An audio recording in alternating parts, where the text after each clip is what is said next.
All right, thanks, Amanda. Now, our politicians remain bitterly divided over Australia's asylum seeker policy. The Gillard Government's last-ditch attempt to break the deadlock appears doomed in the Senate tonight.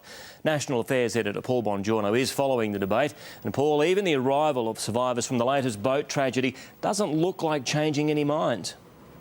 Well, Bill, there was plenty of talk in the Senate today and around Parliament House. None of it amounted to an end to the deadlock. No breakthrough is on the horizon. The Coalition and the Greens adamant they don't like the bill that the government is supporting. And as you say, while all of this was going on, there was another reality check from Christmas Island.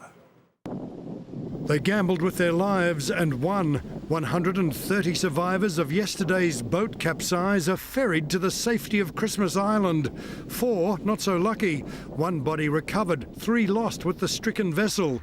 The death toll 300 in the past 12 months. We can stop this. Let the bill through to save lives.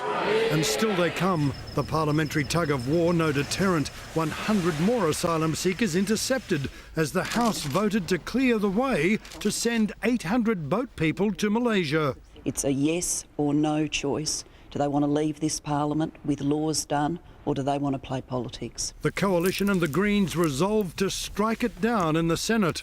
My sister sold all of her jewellery, everything she had. Emotions roar with tales of loss and hardship. This is the only shot at doing something in the short term. His compromise slammed.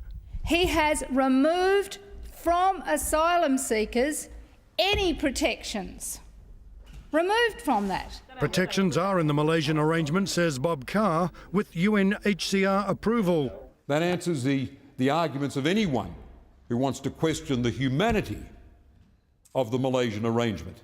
I know what will happen to them in Malaysia. I've been there. I've seen the conditions people will live in. But I just do not want to see any more innocent people being killed on the high seas. The opposition insists on Nauru without Malaysia. Maybe those policies wouldn't work so well again.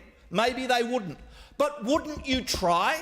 Behind the scenes, there's been no movement to a new compromise. At the end of the day, the government's going to have to find a different way to deal with the issue. Sitting on its hands, not a real option. 41 backbenchers say they're here to help. Their suggestions, though, far from clear, or at this stage, with broad support. Now, the Senate debate is drawing to a conclusion. You can bet your bottom dollar as soon as it's over, the blame game will begin. It'll be really interesting to see what the Prime Minister has to say, what direction she can now take. Sure will be. Thank you, Paul Bongiorno in Canberra.